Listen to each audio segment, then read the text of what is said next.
Back with the starters. Paul Pierce's 19-year career came to an end on Sunday when the Clips lost to the Jazz in their first-round series. The truth, the 10-time All-Star finished with over 26,000 points. So as a small token of our appreciation to Paul Pierce, we're going to count down our favorite Truth memories.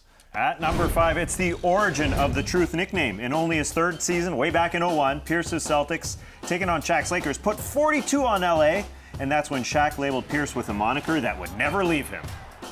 Write this down. Paul Pierce is the mother truth. Self-edited. It stuck. More times than not, Paul Pierce, he came through in the clutch. Helped the Celtics rally from a 26-point deficit versus the Nets in the 2002 East Finals. Scored 19 of his 28 in the final period. He was on fire. Wasn't always pretty, but the shots were going in. They were going in.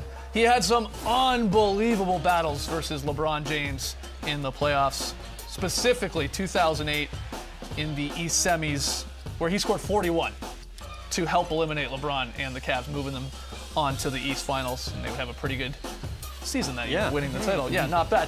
Also in the regular season, some big shots. Our favorite, in the Garden. Step back against the Knicks. No push-up. Nate Robinson was pumped. Nate Robinson was very pumped. One jump's not enough. No. Whoa! Well, buddy. There he goes. Just running around. And then who can forget this buzzer beater versus the Hawks in the 2015 playoffs? The shot was great. It was definitely great. But the post-game interview, it may have been better. Did you call bank? I call game. Oh, what a line. At number 3, this guy just loves Halloween. Halloween is our third memory. He dressed as a frog. He dressed as Buzz Lightyear. He dressed as the professor from the Powerpuff Girls. Great family, isn't it? Got his whole family involved. Commits. Dressed as Captain America. Marcin Gortat is dressed as a wizard there. He was the Tin Man from the Wizard of Oz family. They're all joining in. Captain Hook, again, the Peter Pan family in there as well. And just this past Halloween, he was Rick James at the game. Same wig as his Captain Hook. Love it.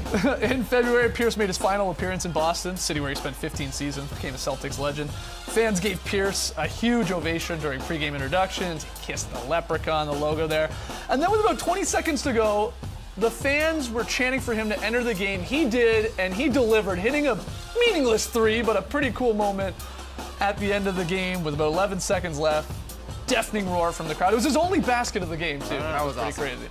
That was a great, great moment. But at number 1, he brought the 17th championship home to Boston. It didn't look extremely promising to start. Third quarter of game 1, he went down in a heap. It looked like a very bad knee injury.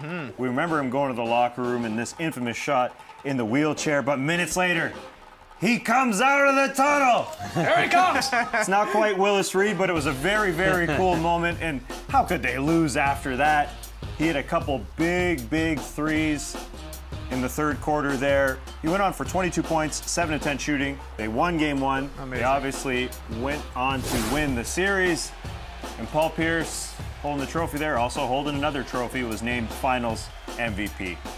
Congratulations to Paul Pierce on an unbelievable career. 19 years, I've said, is no joke. I guess a question I throw at everyone watching you guys here, is he a first ballot Hall of Famer? I think we all agree he's a Hall of Famer. Is he first ballot?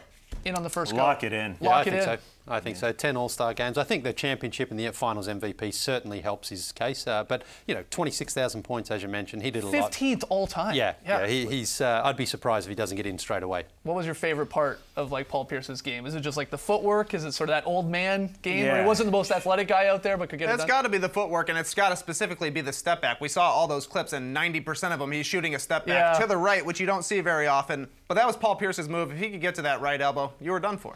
I just liked as well how his career, as it progressed, he understood that he became a bit of a bench player and a role player, but he still delivered in the clutch as well. As Raptors fans, you know, he hurt you guys a few times. You don't need to bring that up. You don't need to bring that up. But seriously, though, a lot of guys can't handle that part of their career where they're like, they're no longer the star, they're no longer the first guy on the team who's getting all the shots. But when the game's on the line, that he was always out on the floor. Did it bother you that he sort of bounced around near the end of his career, playing on the Nets and the Wizards and the Clips and so on? No, it wasn't his choice to get moved from the first place. Good point. He probably would have been a lifelong Celtic if he had his first choice. Right. All right. Well, let's have moments with all those teams he played on. Yeah. You guys, I'm sure, are The familiar with Wizards, those of moments. course. Yeah. Killing the Raptors left and right. Well, let's hear from you guys. Jump on Twitter, #the starters. Is Paul Pierce a first ballot Hall of Famer? All right.